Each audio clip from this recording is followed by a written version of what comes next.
Assalamualaikum warahmatullahi wabarakatuh. Selamat siang. Kami dari kelompok 4 akan menjelaskan tentang apa itu komunikasi bisnis. Perkenalkan, nama saya Hamiatul Hadiana NIM A1B019121. Saya akan menjelaskan tentang apa itu komunikasi.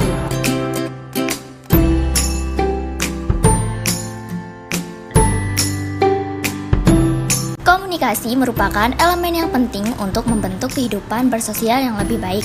Selain untuk menyampaikan pesan dan berguna bagi kegiatan sehari-hari, komunikasi juga memiliki peran penting dalam sebuah bisnis. Dengan komunikasi yang baik, pebisnis dapat menjual produk yang dimiliki dengan lebih baik dan juga bisa menghindari terjadinya kesalahpahaman antar kedua belah pihak.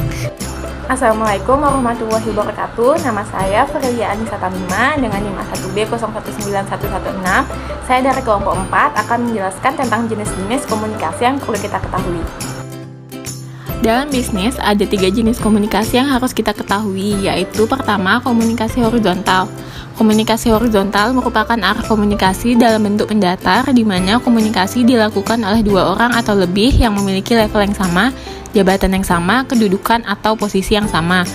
Komunikasi ini dapat berlangsung dengan cara tatap muka melalui media elektronik seperti telepon atau melalui pesan tertulis. Kelebihan dari komunikasi ini adalah akan terbentuknya suatu komunikasi yang santai dan tidak terlalu formal, sehingga apa yang ingin disampaikan dapat disampaikan dengan baik tanpa harus tertekan oleh jabatan atasan atau bawahan.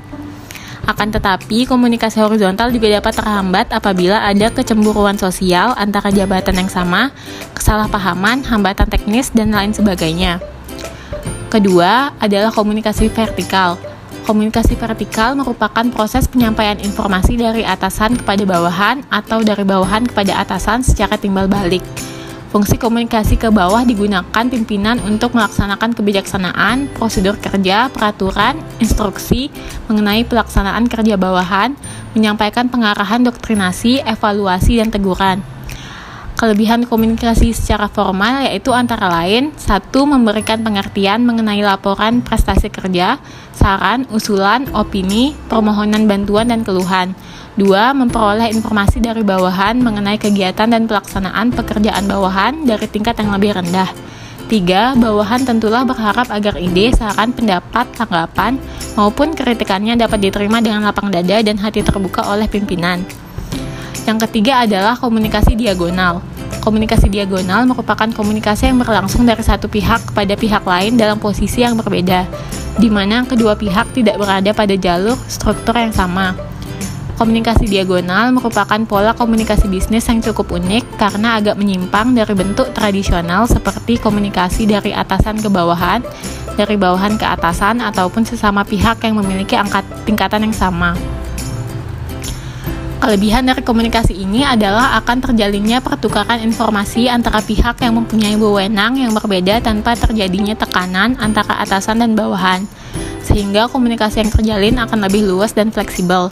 Komunikasi diagonal dilakukan dengan memutus alur komunikasi yang ditentukan oleh organisasi yang biasanya harus melewati prosedur dan tahapan tertentu. Hai, saya Ersaiza Lazardi Putri dengan NIM A1B019096 akan menjelaskan materi selanjutnya, yaitu tentang peranan yang mempengaruhi komunikasi bisnis. Peranan yang mempengaruhi komunikasi bisnis. Yang pertama ada persepsi. Dalam melakukan komunikasi, seorang komunikator juga harus memiliki persepsi terkait topik pembicaraannya. Komunikator harus dapat memprediksi lewat berbagai macam persepsinya tentang pesan yang disampaikan, sehingga dapat dipahami dan diterima oleh penerima atau komunikan. Yang kedua, ada keberhasilan teknologi informasi dan komunikasi. Pada era teknologi seperti sekarang, teknologi informasi juga memiliki pengaruh yang sangat besar dalam menentukan efektivitas komunikasi. Dengan menggunakan internet, komunikasi juga menjadi mudah, cepat, dan luas cakupannya. Oleh karena itu, internet memiliki peranan yang penting dalam perkembangan bisnis. Adapun perkembangan bisnis tersebut mencakup nilai produk, aktivitas operasional, dan pelayanan jasa. Yang ketiga, ada ketepatan. Dalam berkomunikasi, manusia pasti memiliki kerangka berpikir yang berbeda-beda. Agar informasi yang akan diberikan sampai dengan tepat, maka komunikator juga harus mengekspresikan atau mengimplementasikan apa yang dipikirkan oleh komunikan. Yang keempat, ada kredibilitas. Terkadang, sebuah informasi yang disampaikan oleh seseorang tidak dapat dipercaya oleh orang lain. Untuk menghindari hal tersebut, maka komunikator juga harus yakin bahwa komunikan adalah pihak yang dapat dipercaya. Hal tersebut juga berlaku sebaliknya. Intinya, setiap pihak harus memiliki sikap saling percaya satu sama lain. Yang kelima, ada pengendalian. Pengendalian juga dapat diperlukan dalam proses komunikasi. Setiap komunikasi pasti akan ada tanggapan dari pihak penerima. Disinilah tugas komunikator untuk dapat mengendalikan tanggapan dari komunikan. Dan yang terakhir ada kecocokan.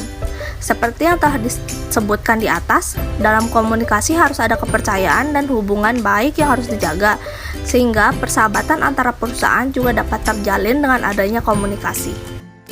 Halo semuanya, nama saya Gusti Ayu Dwi Novi Ardina dengan NIM A1B019119. Di sini saya akan melanjutkan materi tentang tujuan dari komunikasi bisnis. Tujuan dari komunikasi bisnis. Secara umum ada 3 tujuan komunikasi bisnis, yaitu informasi persuasi dan melakukan kolaborasi dengan audiens.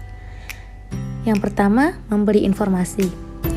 Tujuan pertama dalam komunikasi bisnis adalah memberikan informasi yang berkaitan dengan dunia bisnis kepada pihak lain. Contoh, seorang pemimpin perusahaan ingin mendapatkan pegawai yang diharapkan, maka ia memasang iklan melalui media massa, memasang websitus atau situs di jalur internet. Dalam hal itu tergantung pada kebijakan perusahaan dengan melihat kemampuan internal perusahaan tersebut. Contoh yang lain misalkan sebuah department store memasang tulisan diskon besar-besaran pada produknya. Yang kedua, memberi persuasi. Tujuan kedua dari komunikasi bisnis adalah memberikan persuasi kepada pihak lain agar yang disampaikan dapat dipahami dengan baik dan benar. Hal ini sering dilakukan terutama yang berkaitan dengan penegasan konfirmasi pesanan pelanggan atau negosiasi dengan pelanggan agar kedua pihak memperoleh manfaat secara bersama-sama tanpa ada yang merasa dirugikan. Yang ketiga, melakukan kolaborasi. Tujuan ketiga dalam komunikasi bisnis adalah melakukan kolaborasi atau kerjasama bisnis antara seseorang dengan orang lain. Melalui jalinan komunikasi bisnis tersebut, seorang dapat dengan mudah melakukan kerjasama bisnis. Saat sekarang seiring dengan pesatnya kemajuan teknologi komunikasi, maka seseorang dapat menggunakan berbagai media telekomunikasi seperti telepon, faxmail, telepon seluler, internet, surat elektronik, telekonferensi. Teknologi komunikasi tersebut sangat penting artinya dalam mempererat kerjasama bisnis. Dan saya Harif Fajar Suryanto, NIM A1B019123 akan menjelaskan kesimpulan terkait dengan materi-materi yang telah dijelaskan oleh teman-teman saya sebelumnya. Komunikasi bisnis adalah proses pertukaran pesan atau informasi untuk mencapai efektivitas dan efisiensi produk kerja di dalam struktur dan sistem organisasi. Dalam kegiatan komunikasi bisnis, pesan hendaknya tidak hanya sekedar informatif, tetapi juga haruslah persuasif, agar pihak lain bersedia menerima suatu paham atau keyakinan atau melakukan suatu perbuatan atau kegiatan. Di era globalisasi ini, tantangan seorang manajer di masa depan relatif akan semakin sulit, karena dunia bisnis menghadapi lingkungan persaingan yang cenderung semakin turbulen. Para manajer perlu membekali diri dengan keterampilan lintas budaya, berupa kemampuan berinteraksi dengan berbagai ragam budaya, gaya manajemen atau bisnis bangsa lain, maupun kerjasama tim, baik intern maupun dalam suatu aliansi strategis dengan mitra bisnis. Di sini peran komunikasi bisnis menjadi sangat penting, yaitu kemampuan membaca, menafsirkan laporan, dan informasi dari lingkungan. Di samping menyampaikan gagasan, baik lisan maupun tertulis secara sistematik. Sekian presentasi dari kelompok 4. Mohon maaf apabila ada kekurangan maupun kesalahan. Terima kasih atas perhatiannya. Assalamualaikum warahmatullahi wabarakatuh.